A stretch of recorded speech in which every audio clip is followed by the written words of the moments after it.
Good morning, everyone. I welcome you all to today's newspaper discussion, that is 2nd August 2024. So, today we'll discuss some of the important articles that have been given in the newspaper. So, let's begin with it. So, सबसे पहले हम बात करेंगे एक important judgement जो supreme Court द्वारा दी गई है yesterday, and it is regarding the sub classification of SC/ST.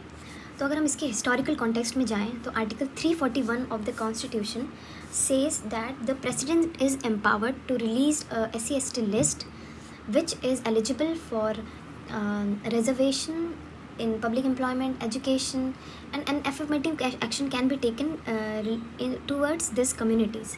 So what the case is, actually, if we see in OBC, there is a subclassification which was brought through the 1992 Indira Sahni judgment, and it kind of classified as to relative backwardness among this OBC, although the criteria was income based or post based, rank based.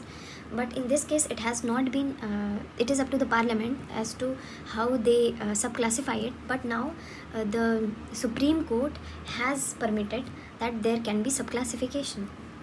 तो अब हम देखते हैं कि क्या previously ऐसा कुछ किया गया है.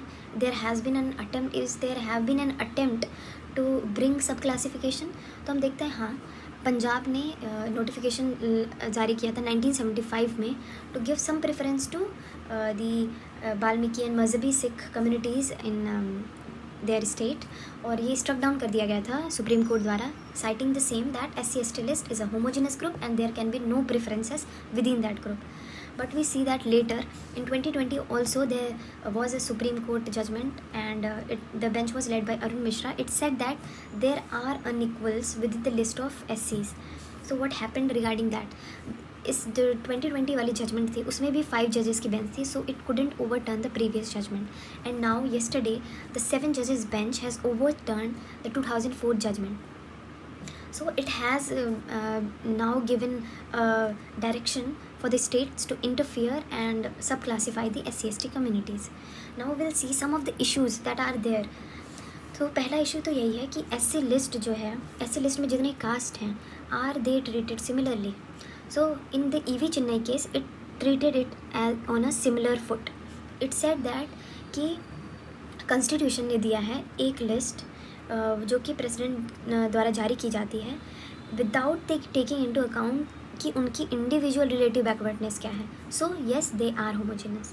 But yesterday CJI Chandrachud rejected this premise, and he said that the inclusion into the presidential list does not automatically lead to formation of a uniform and internally homogeneous class which cannot be further classified. And he just termed कि ये जो presidential list है वो एक legal fiction है which is existent only for the purpose of law, which has no real existence apart from the purpose of law. So he said that this legal fiction is not something that cannot be stretched, and there are internal differences among the SCs. Now coming to the other question, that is, can states tinker or can state interfere with this subclassify the presidential list? So in the EV Chennai case it said that the state cannot, and they are not open for the state to subclassify a class already recognized by the constitution, and a lot of portion of already reserved quota among the state created subclass.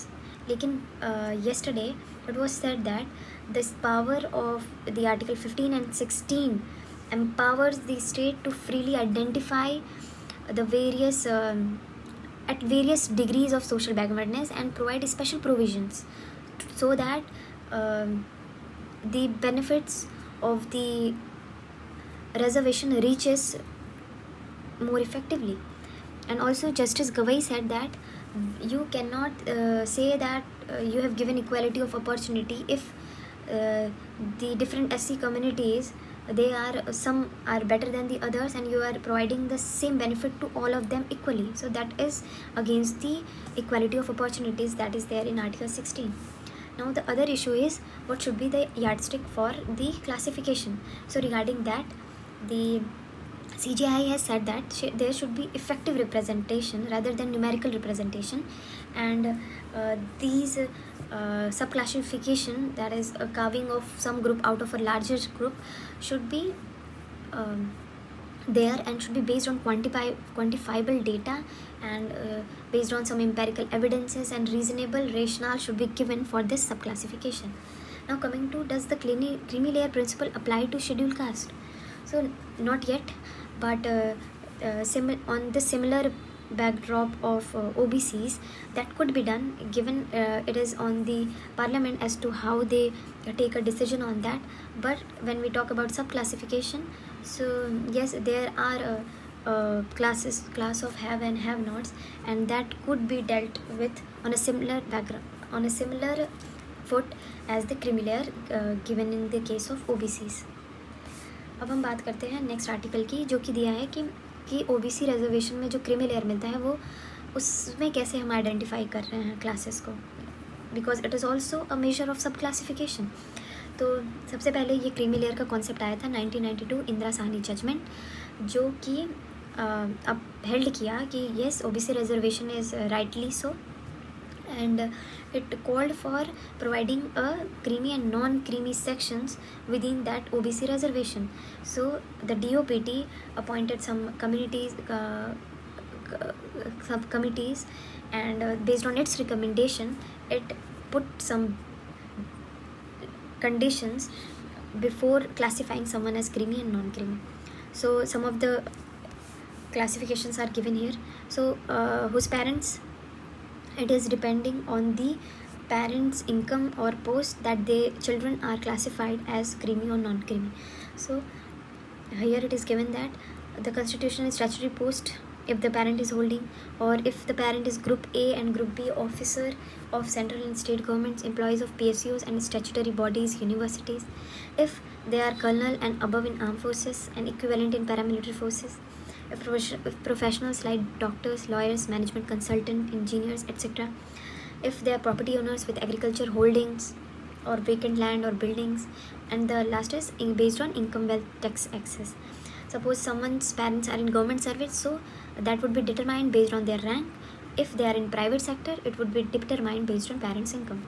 And some nuances are being talked about as to if someone's parent is being recruited as a group A officer or becoming a group A officer before the age of 40, then they would be considered as a creamy layer and so ineligible for the OBC reservation. So this was the case with backward classes, and now the other question is that would this would apply to the SC and STs also? So that has to be seen as to what the expert committee being formed regarding the same recommends. So that has to be seen. Now the other important article is regarding the recent rains that have taken place in various metropolitan cities, and the repercussions of it have been very devastating for the people living over there, for the infrastructure, for the collapse of the various civic amenities. So it is a state of concern for the municipality and the administration as to how is it going to work, given that it's just the beginning of the monsoon. So in this, the author talked about various issues related to the hyperlocal torrential rainfall. That is one factor. And then he also talked about the planning of the cities. When planning of the cities while they were formed, it was not taken into consideration as to what should be at high, what should be at low land, because the water accumulates over the lowland and it creates trouble thereon. And also the land are concretized, so there is no other way for water to go away rather than to drain into these lowlands.